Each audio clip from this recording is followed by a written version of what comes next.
Do you guys have questions for Cary? I mean, there's a lot, right?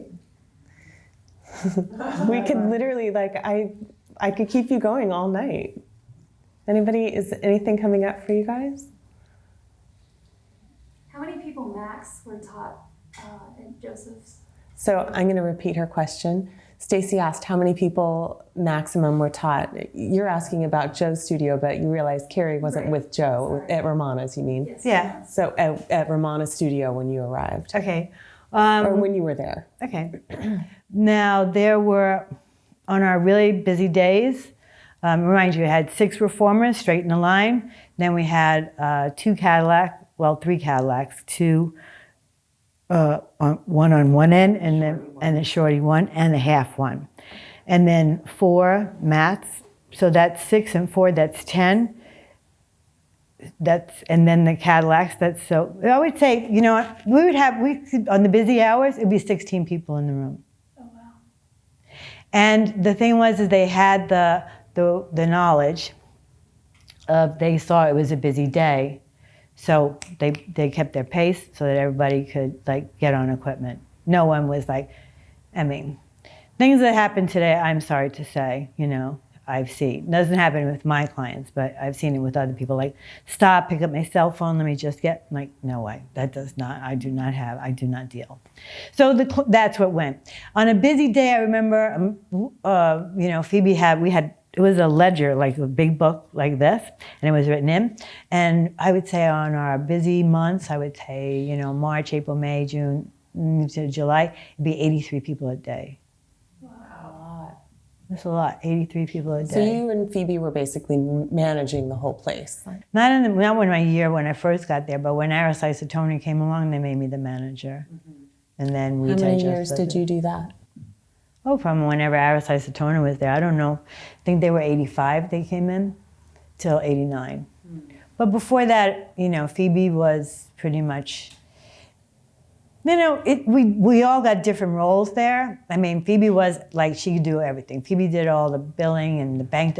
Mind you, there was no computers. There were no phones, cell phones. Mm-hmm. There were none of these things when we started.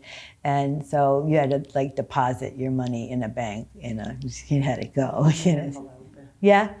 So Kelly was asking how many teachers would be on the floor on a given day when it was busy. Yeah. Pretty much there were 4 teachers. In the morning there was Romana and her daughter Cary and Phoebe Higgins, and then that other 4th teacher, usually, you know, it changed. It was Carol Appel at one time. I was there when I was a baby teacher, the first thing. And then you'll get another teacher in, like Melanie Buono or something. I mean, pretty much you were there 5 days a week. And but because I said it's very hard to imagine, but they were very independent clientele. Mm-hmm. Meaning, like, so you had 2 teachers to do first-timers. And believe me, when I was a baby teacher, my first year, they put me in the afternoon, all of those teachers, like, they all wanted, you know, there was Bill Hurt and Makarova and Candice Bergen and Louis Mull. I mean, like, these were the people that were there, you know, it's like super actors. No one wanted to work with a beginner, right? So I'd be like, they're like, person come off the elevator, Cary, it's for you, beginner. Cary, it's for you, it's a beginner. Cary, it's for you. And one day, another person, Cary, it's for you. I was like, oh God, here I am, the 5th, you know, whatever, first timer.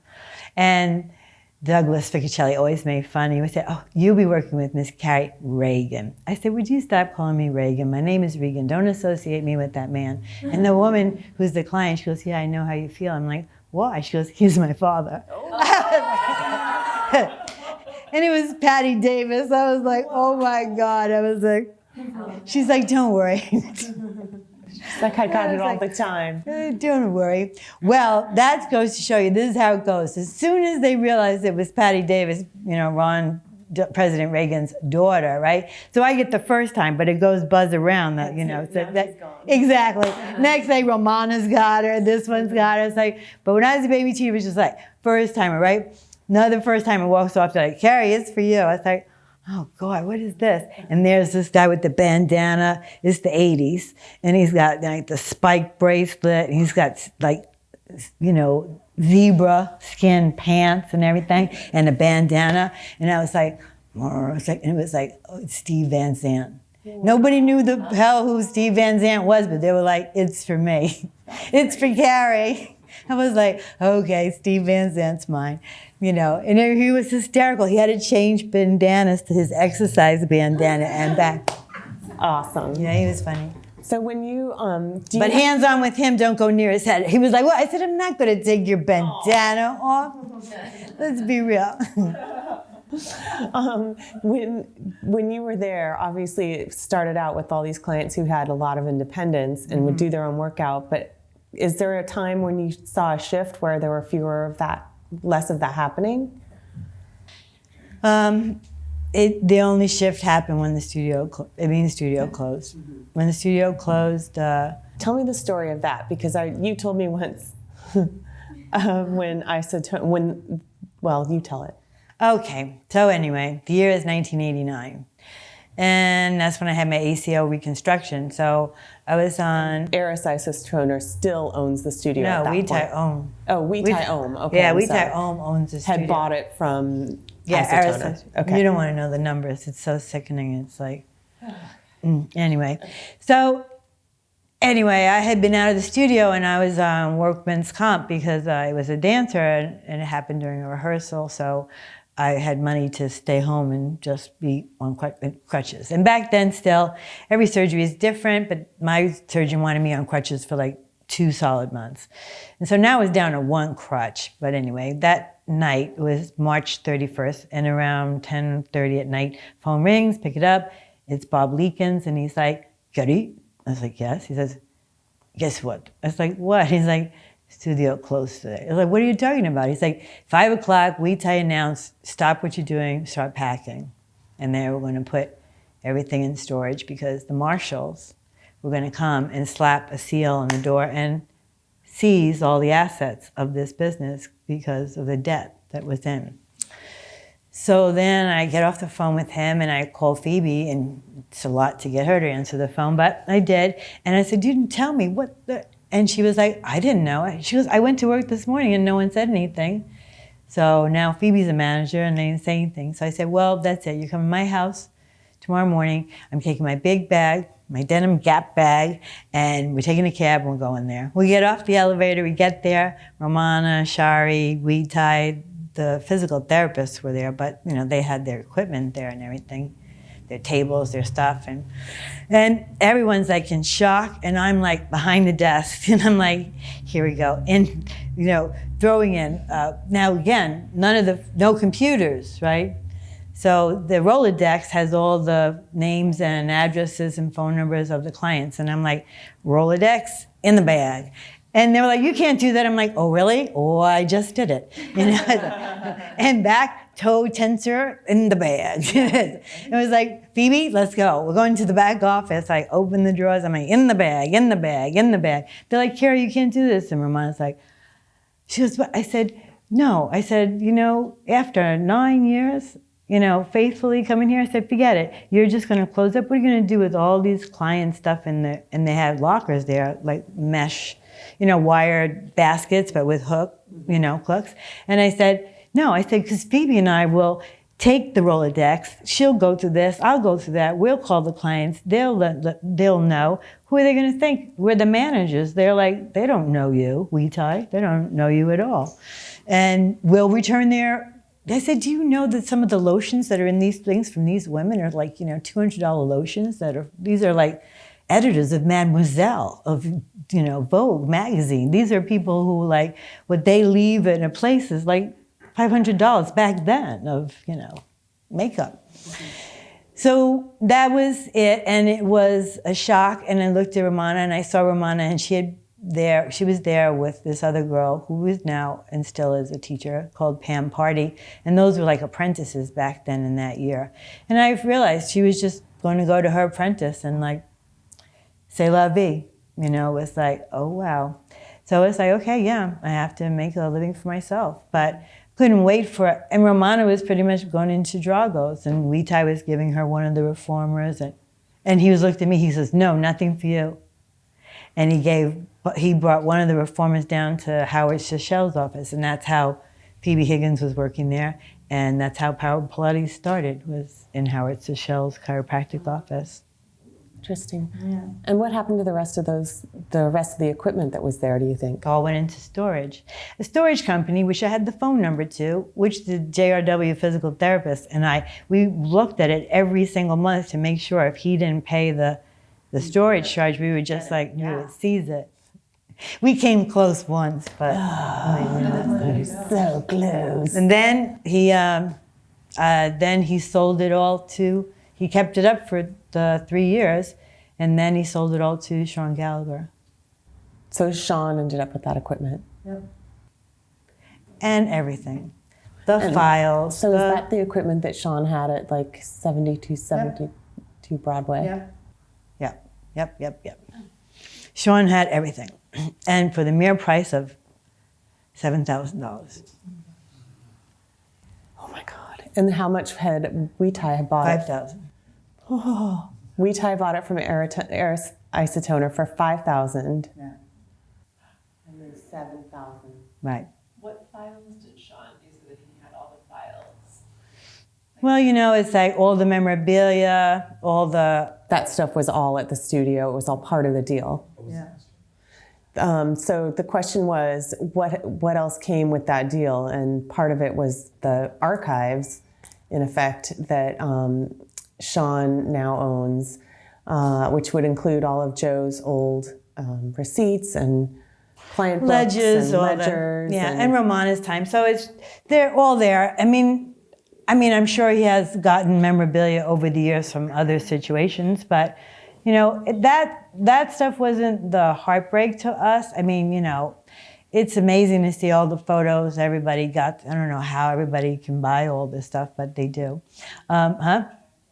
But it's not it's not original now, so somebody has been selling it to reproduce it. Uh-huh. Right? Yeah, I'm sure. Right. So the heartbreak was that when you end a studio like that, the original studio, and it goes off into a situation where I guess the hardship is that you wish it had been to a situation where it was really housed correctly and really find somebody in administration who really knew how to build a certification course if that's what you wanted to do, to expand, and not to make it feel as if anybody with money and the desire to become a teacher should or could become a teacher. I don't mean that other people shouldn't, but back, I met Romana in '96 in Seattle when another teacher who's well known was not saying wonderful things about me, and I had enough and spoke with Romana. And some of the style had changed from originally. I'm like, well, what's going on? And she goes, Cary, and since Romana has passed, I will say that. She will say, Cary, there's so many people out here that are like housewives that are doing this work. And now they have just mushy tushies. So it's not really going to hurt them. So the exercise in question for me was a pelvic lift with the heels in the corners. And the cue is, get the last rib down on the mat. And to me, that's a tucked pelvis, and we never did it before. And I defend it, because I defend everything I do.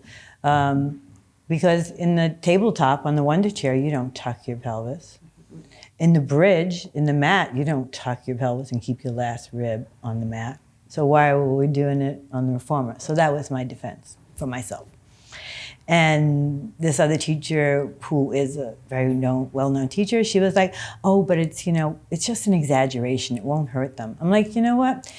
Whenever you teach somebody something the wrong way and you do it initially, it's so hard to get to break the habit and tell them that is not correct. So you teach somebody to brush their teeth like up and down like this, and then you say, no, it's got to be like, you're going to see them eating this. You can see grown people, you're like, I wonder who taught them how to use a fork and a knife when they were 5 years. Because they're still at 35, still using the fork and knife poorly. So I don't know. But I wish that people I have met people who, in workshops, that there's so much more work they need to do. And I think because I was lucky enough to be always in the spot where Romana was, not have it so that she came for 7 days and then left and came back 3 months later for 5 days and left. It's not the same as being in the studio with her every day, you know? And I don't think a lot of people had that opportunity.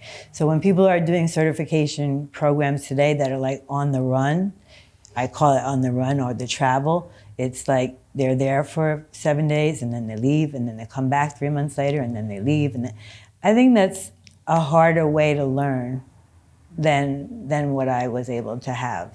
And I don't know how those people feel about it, but you know, those are the kind of situations where ideally, then within their own house of certification, you would hope there was like a video lab that they could have this, like whatever you learned in your seminars were videoed, so you could have that and you could watch it again and again. Because I certainly see situation where I'm like, oh my God, are they really ready to be certified? They don't seem like they have it. So just speaking of that, just to wrap things up, you mentioned once that at SUNY, you and Romana and the rest of the students that were there videoed all the exercises at some point. Is that, am I getting I that wasn't right? at SUNY Purchase. Oh, where it was at Wita. It was at the Pilates studio. It was at the studio. Yeah. So she was training you guys and then... No, she wasn't training. The reason like some people, and they're fine, I don't care. They say, well, Cary, you don't have a manual. We had a manual.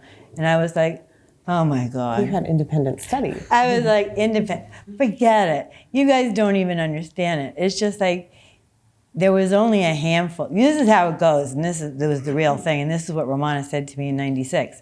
She invites you in June, there would be 6 of us. In September, she comes back and she watches you work out, and she was like, you know, darling, you had a wonderful summer, and you learned so much, but I really don't think you're ready to be a teacher. Goodbye, goodbye, goodbye, goodbye. Out of the 6, what's left? 2. Now, I don't think they do that anymore in certification programs.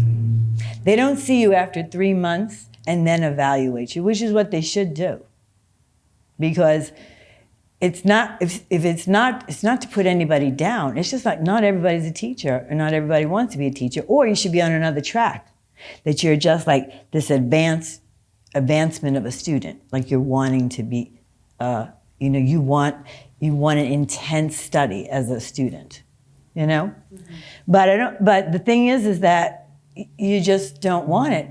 I've had a situation where I've been in a place where I teach and a new person was hired or whatever, and they walk in to work and I'm like, what are you doing, taking a test? And she goes, oh no, I'm just studying the exercises. I'm like, you're gonna be teaching in 5 minutes and you gotta study the exercises. I get worried. I get very worried when these things happen. I'm like, oh no, I'm very worried. I get very worried, and it's happening more often. Sorry. So those are the things, I mean, for the people that are coming from the classical, and there are a lot of people that want to hop on this bandwagon of classical, and I don't want to call out their names, but you know, I don't even talk about it. They know who they are. They know what they're doing. And the situation is that then you pass that off as classical. You know, you want to say, oh, Pilates should have evolved. There has to be another step. I don't know, is the moon any different? Is the sun any different? Is the air any different? Should we move on from oxygen and move on to another kind of breathing? I really don't know. I just like, no. If I want to call Pilates a truism, yeah, 1 and 1 is 2, yes, Pilates is what you should be doing. You know, should I change it? Do I want to make an apple pie and put everything in, including asparagus and currants and raisins and apples, of course. So is it apple? No. There are certain recipes you shouldn't mess with. Oh, tell us more about the videos. Oh, videos. So here we were. He being Wee-Tai, needed to like realize in 1987, or about 87, and this is when Moira got her rude awakening, that he wanted to expand. In order to expand, he had to like give meaning to the teachers he already had presently, right? I mean, what are you going to do? Well, Romana didn't have a certification either, so I don't know what we're going to do, right? But like she was okay at that. So we needed a certification. I'd already been teaching 8 years. What am I going to do? Take a test? What am I going to test on? I don't know. So he realized that he said, we're going to just do videos of all the vocabulary that we are presently using. And you will be in the videos as the demonstrators, as the students. And this will mean that this is what's be taken as your certification. Your test, yeah. Yeah, your test. Okay. So that's what it was. So half of us did the whatever, half the staff, and some staff will still jump up and go, oh, I was sick that day, that's why I wasn't in that video. It's like, no, you were not ready to be a certified teacher. You were not in that video for a reason. And Bob was not in that video. Bob Likens was You not. were Bob's first teacher, right? Yeah, but he has his teaching beginning at 86, and I know it was at 88, so there you go. Okay. And so this is what I mean by creative, license with your resumes, whatever you want to do. But anyway, so that was supposed to be that. Romana's there. So she's there, and she's teaching the morning, it was like the morning staff, or not really. So it's Phoebe, Cary, myself, this woman, Catherine Shapiro, are doing the mat, the pedipole, the ladder barrel, and the small barrel. Mm-hmm. And then the other people who no one knows except for Anthony Rabara is doing the reformer. And Anthony does all the hanging hanging Cadillac, feet in the fuzzies, swing, and then hang, and then swing, and then hang, and then swing, yeah. So he's in there doing that. So Anthony has that. I know he has that. And so that was what it was there for, and that was one of the things I took that day. Oh, you took the video of all that. Oh, fun. Because there was Weetai destroying my life, and this man bought the business for a mere $5,000, and I was pissed. And I was on crutches, and it was just like, you can't not devote yourself to this work and believe in it. Believe me, I believed in it because of my knee. So we're starting in 1975, we're ending in 1989, and I'm like, okay, you're burning me now. I'm being burnt. And the other thing I always felt, though I loved Romana dearly and everything she taught me, it still was not her method. Mm-hmm. So when you try to control that I can't have a career in it, then why make me a teacher? Mm-hmm. When a teacher needs to have a career, you have to say, oh, you're not allowed to do this. And that's what happened in Romana's world. If Brooke Seiler made a book, now they look the other way, disowned her. If this one, Peter Fiasco, make videos, look the other way, you can't come into the studio anymore. And that kind of unfairness, I didn't really like about that aspect of that. Because even I think Kathy Ross Nash couldn't come in for something once. Sometimes they take you back, sometimes they don't. Guess what? I never even went to try. Mm-hmm. Though she invited me in '96 to work me out. I had that lunch there, and Lori Coleman was there, and Romana said, well, I don't even know how you work out anymore. And I just slipped down and took out my unitard. And she was like, oh, I guess you knew. I'm like, when did I not know that you were going to ask me to work out? And I took out my granted, I was like 35 pounds lighter than I am now. So I was very thin. And she was like, Lori Coleman would teach her, and Lori's like, I can't teach Cary. And I said, we can all be taught by each other. And so you go back, it was the last day of their certification in Seattle, but she didn't introduce me, didn't let anybody know who I was, just said, go over to a reformer, and then she looked at me and said, do every variation you know. And I went, okay. And I'm doing and Lori's just standing there. She's like, not saying a word. She's not cueing me at all. I'm just going through. And this one woman keeps standing up, raising her hand. She was like, that's not Pilates. And Romana looks, goes, oh yeah, that's Pilates. And there's not, well, that's not Pilates. Romana's like, oh yeah, that's Pilates. It was Dorothy Van Wall. At the end of the session, she comes up to me, she goes, you work out very well, but I looked at Romana, she goes, oh, I'm one of Romana's original teachers. And I said, that's funny, because I came to Seattle in '94, and and here it is, '96. That's 2 years later. Never heard your name, never heard your name. But on top of everything else, it was just that she was a master teacher, and they were like, it shows you that through the certifications, and you're working with someone like Romana, who has, an expanse of knowledge, that it takes you 9, 10, 30 years, right, to have all little variations on it. And everything I did that the woman jumped up at, Romana's looked at me and said, oh yeah, that's Pilates. And she was like, I was like, well, how does a master teacher not know all these variations? Because you know what? Romana didn't teach them. Because Romana teaches some things to some people and some things to the others. And I didn't see her work out, but I say to those people who study with her, you took your seminars, but then if you watched and observed her teach a regular client, did you see everything? She was like, no. So that's the hard part. So like when they asked me to come, and someone spoke to me today, is I try to give you what I know works in your everyday life as a Pilates teacher. Mm-hmm. The variations, or how to cue, or how to hold on to someone, or when to let go of them. It's because that's what you're going to get every day. You're going to get a body that comes to you that has a physical need to work out, and you love it when they're like, no injuries, no this or that. But you're also going to have an emotional body that comes there. And if you have somebody that's this, you've got to open them up to stretch, and you've got to do the opposite of what it is they're doing.